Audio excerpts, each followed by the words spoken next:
नमस्कार दोस्तों, मैं लोकेश अग्रवाल आपका वर्ल्ड विजडम हब चैनल में आपका स्वागत करता हूँ। आज हम बात करेंगे भारत के एक और डिफेंस अचीवमेंट के बारे में, जो कि K4 nuclear capable missile test के बारे में, जो कि आईएनएस हरिघात से लॉन्च की गई है। साथ ही हम डिस्कस करेंगे इंडिया की K सीरीज मिसाइल्स के बारे में, कितने टाइप्स की है और जो भारत की न्यूक्लियर डिटरेंस की एक बैकबोन है। तो K4 मिसाइल एक न्यूक्लियर कैपेबल बैलिस्टिक मिसाइल है जो कि DRDO के द्वारा डिज़ाइन की गई है। ये missile exclusively INS Arihant class nuclear submarine के लिए बनाई गई है, जिससे भारत की सी बेस्ड डिटरेंट कैपेबिलिटीज और भी ज़्यादा मजबूत होती है। अगर हम इसकी की स्पेसिफिकेशन के बारे में बात करें तो जो इसकी जो रेंज है वो 3500 किलोमीटर तक का और वॉरहेड न्यूक्लियर कैपेबल और अप टू 2000 केजी पेलोड तक लेके जा सकती है।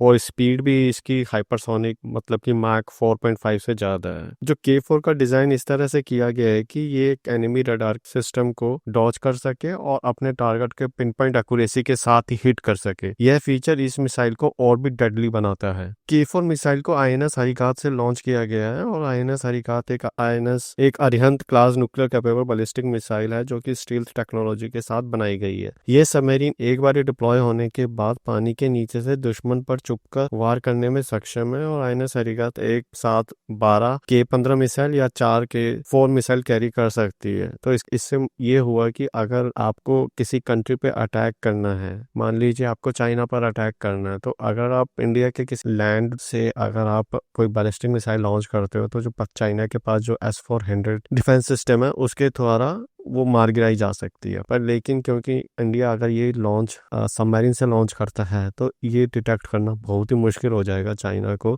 कि वो सबमरीन है कहाँ पे। तो आसानी से इंडिया साउथ चाइना सी में जाके वहाँ से हिट कर सकता है चाइना के काफ़ी डीप टेरिटरी के अंदर। तो दोस्तों K4 मिसाइल के साथ साथ अगर भारत के पास और भी कई वैसे तो एडवांस K सीरीज मिसाइल्स हैं, ये सीरीज जो स्पेसिफिकली सबमरीन्स के लिए ही बनाई गई है, जिससे भारत की न्यूक्लियर ट्रायड कंप्लीट होती है।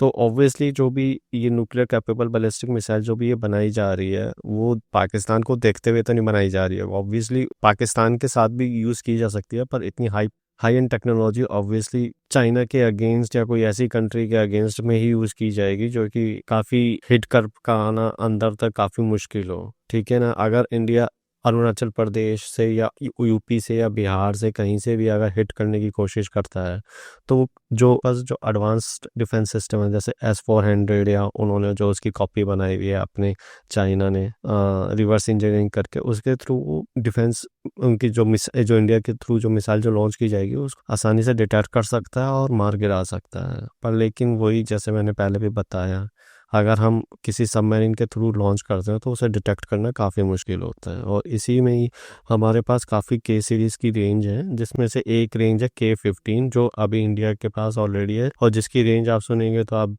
दंग रह जाएंगे कि बस 750 किलोमीटर है। पर लेकिन जो K4 मिसाइल है उसकी रेंज 3500 किलोमीटर है। और जो ये K15 है वैसे तो ये short range submarine launch ballistic missile है और ये मिसाइल पहले से जैसे मैंने बताया ऑपरेशनल है, जो कि आईएनएस अरिहंत के आर्सेनल्स का एक हिस्सा है। दूसरी K4 और दो और मिसाइल है K5 एंड K6। जो K5 की जो मिसाइल रेंज है वो 5000 किलोमीटर और फ्यूचर में डिप्लॉय होने वाली ये मिसाइल है, भारत को और भी ज़्यादा ये स्ट्रेटेजिक डेप्थ देगी। और K4 मिसाइल तो 6000 किलोमीटर प्लस है और ये एडवांस्ड SLBM डेवलपमेंट फेज में है और इसका फोकस है कि मल्टीप्लाई MIRV को यूज़ करना, मतलब कि multiple independent targetable re entry vehicles होता है और जो एक मिसाइल से मल्टीपल टारगेट्स को हिट कर सकता है। तो ये थी पूरी K सीरीज DRDO की एक स्ट्रेटेजिक मास्टरपीस जो भारत को एक क्रेडिबल न्यूक्लियर डिटरेंस प्रोवाइड करता है।